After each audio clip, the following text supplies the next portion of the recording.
تو اس میں یہ ماہ رمضان کے لمحات ہیں جو اللہ نے ہمیں عطا کیے ہیں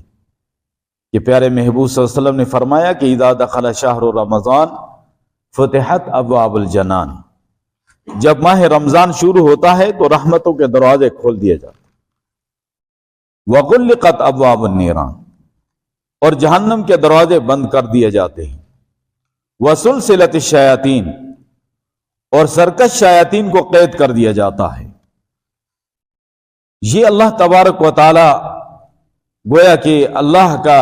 ایک روحانی نظام ہے، وہ حرکت میں آ جاتا ہے۔ ماہ رمضان کے آتے ساتھ ہی ایک انقلاب برپا ہو جاتا ہے، اور ماہ رمضان کے آتے ساتھ ہی اس کے اثرات ساتوں آسمانوں کو چیر کر عرش تک اور جنت تک پہنچ جاتے ہیں، اور اس کی وجہ سے جنتوں کے رحمتوں کے دروازے کھل جاتے ہیں، اور حاملین عرش فرشتوں کو حکم ہوتا ہے کہ تم میری تسبیح و تعلیل چھوڑ دو، اب میرے پیارے نبی کے امتیوں کی دعاؤں پر آمین کہو۔ اور اس کے اثرات، ماہ رمضان کے مبارک لمحات کے اثرات جہنم تک بھی پہنچ جاتے ہیں جو ساتوں زمینوں کے نیچے ہے، اور اس جہنم کے دروازے بند کر دیے جاتے ہیں۔ یہ تو اللہ تبارک و تعالی نے اس جہنم کو بند کیا ہوا ہے، اور اس پہ قدرتی ڈھکن لگا ہوا ہے، اور جب قیامت قائم ہوگی تو یہ ڈھکن کھلے گا، اور پھر یہ دریا آگ بن جائیں گے، وَإِذَا الْبِحَارُ سُجِّرَتْ۔ اور ہم مشاہدہ کرتے ہیں کہ اس واقعاتی دنیا میں کبھی کبھی وہ ڈھکن کہیں سے لیک ہوتا ہے نا، تو پھر آپ دیکھتے ہیں کس طرح زمین کے اندر سے آگ نکل رہی ہوتی ہے، پہاڑ پگھل رہے ہوتے ہیں۔ یہ وہ ڈھکن لیک ہوتا ہے کبھی کبھی، اللہ اپنی قدرت کبھی کبھی دکھاتا ہے۔ تو عرض کر رہا تھا کہ رمضان کے اثرات تو جہنم تک بھی پہنچ جاتے ہیں کہ اس کے دروازے بند ہو جاتے ہیں۔ قبرستان میں جو مردے ہیں اللہ تبارک و تعالیٰ ان تک اثرات پہنچا دیتے ہیں کہ ان پہ اللہ تعالیٰ عذاب میں کمی کر دیتے ہیں جو ایمان والے ہوتے ہیں۔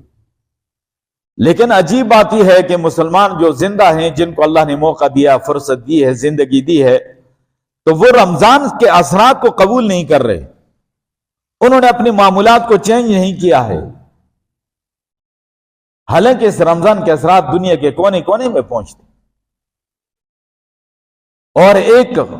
سرمایدار کے محل تک بھی پہنچتے ہیں، اور غریب کے جھونپڑے تک بھی پہنچتے ہیں۔ اور خوش نصیب لوگ ہیں کہ ماہ رمضان کے آنے کے ساتھ ہی وہ اپنی زندگی کی روٹین چینج کر دیتے ہیں،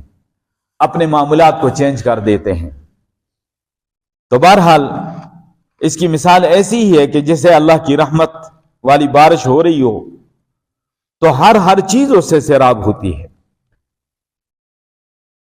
اور فرمایا کہ اگر تم اپنے دلوں کی کھڑکیوں کو، دروازوں کو کھلا رکھو، اللہ کی طرف متوجہ رہو، تو اللہ کی رحمت تمہیں بھی اپنے آغوش میں لے لے گی۔ اور اگر اپنے دلوں کی کھڑکی دروازوں کو بند رکھا تو پھر تم محروم رہ جاؤ گے۔ جس طرح آپ کے صحن میں ایک برتن الٹا پڑا ہو، جتنی بارش ہو اس کے اندر پانی کا قطرہ بھی نہیں جاتا، اگر وہی برتن اپنے صحن میں آپ سیدھا رکھو گے تو پانی کے قطرات اس میں جمع ہونا شروع ہو جائیں۔ یہی مثال ہمارے دلوں کی ہے کہ ہم اپنے دلوں کو اللہ کی طرف متوجہ رکھیں، اپنے دلوں کے دروازے کھلے رکھیں، اور اللہ کی رحمتیں بارش کی طرح برس رہی ہیں، اللہ کی رحمتوں کو سمیٹیں، اللہ کی رحمتوں کو حاصل کریں۔ دن میں اللہ کی رحمت سمیٹنے کا ذریعہ اللہ نے روزہ بنایا، رات کو اللہ کی رحمت سمیٹنے کا ذریعہ اللہ نے تراویح کی جماعت بنائی، اور ایک ایک لمحہ مبارک ہے، دن بھی مبارک ہے اور رات بھی مبارک ہے۔ خوش نصیب انسان ہیں کہ وہ پورے آداب کے ساتھ روزہ رکھتے ہیں، اور روزہ صرف کھانے پینے سے باز رہنے کا نام نہیں ہے، روزہ تو ہمارے پورے جسم کا روزہ ہونا چاہیے۔ ہماری آنکھوں کا روزہ ہو کہ وہ غلط نہ دیکھیں، ہماری زبان کا روزہ ہو کہ وہ غلط نہ بولے، ہمارے کانوں کا روزہ ہو کہ وہ غلط نہ سنیں، ہمارے ہاتھ پاؤں کا روزہ ہو کہ وہ غلط عمل کی طرف نہ بڑھیں، ہمارے دل و دماغ کا روزہ ہو کہ وہ دل و دماغ میں پاکیزہ خیالات آئیں اور اچھی سوچ ہمارے دل و دماغ میں پیدا ہو۔ پورے جسم کا روزہ ہونا چاہیے، صرف کھانے پینے سے باز رہنے کا نام روزہ نہیں۔ تو فرمایا کہ جو شخص ایک روزہ چھوڑ دیتا ہے ماہ رمضان کا بغیر عذر کے، ساری زندگی روزے رکھتا رہے، وہ برکت اس کو کبھی بھی حاصل نہیں ہو سکتی۔ ایک روزہ اگر چھوڑ دیا، ساری زندگی روزہ رکھتا رہے، وہ جو روزہ اس نے چھوڑا ہے بغیر عذر کے، اس کی برکت اس کو حاصل نہیں ہو سکتی۔ تو اس لیے اس کا بہت زیادہ اہتمام ہو۔ آج تو اللہ نے ہمارے لیے موسم کتنا خوشگوار بنا دیا، اور آج کے جو موجودہ انسان ہیں ان کے لیے آئندہ 20-25 سال تک اللہ نے کتنی سہولت رکھ دی ہے، اور بہت خوشگوار موسم ہے، اور سردی کا موسم ہے، راتیں لمبی لمبی ہیں، دن چھوٹے چھوٹے ہیں، نہ بھوک کا احساس ہوتا ہے نہ پیاس کا احساس ہوتا ہے، اور روزے کی وہ ساری فضیلتیں، وہ برکتیں تمہیں مفت میں حاصل ہو رہی ہیں، وہ ساری بشارتیں ہمیں مفت میں حاصل ہو رہی ہیں۔ یہ اللہ کا بہت بڑا احسان ہے۔ ورنہ تصور کریں کہ جب شدت کی گرمیوں میں روزہ ہو تو وہ کتنا مشکل ہوتا ہے۔ اللہ مدد کرتا ہے اپنے بندوں کی، اور ہر موسم کے روزے مسلمان رکھتے ہیں، لیکن میں آپ کو بتاؤں کہ آج ہمارے لیے بڑی سہولت ہے، اور رات کا آرام بھی ہو جاتا ہے، راتیں لمبی ہیں اور دن چھوٹے ہیں، اور اعمال ہو جاتے ہیں، اور مفت کی نیکیاں ہیں جو ہم حاصل کر رہے ہیں۔ تو اس لیے روزے کا بہت زیادہ اہتمام ہو، اور پورے آداب کے ساتھ جو ہے تو روزہ رکھا جائے۔ اور یہ رمضان کی جب پہلی رات آتی ہے تو فرمایا کہ اللہ تبارک و تعالیٰ کی طرف سے حکم آ جاتا ہے کہ اب رمضان شروع ہو چکا ہے، اور فرشتوں کو حکم ہوتا ہے کہ میرا بندہ جو بھی نفلی عبادت کرے گا اس کو فرضوں کے برابر ثواب ملے گا،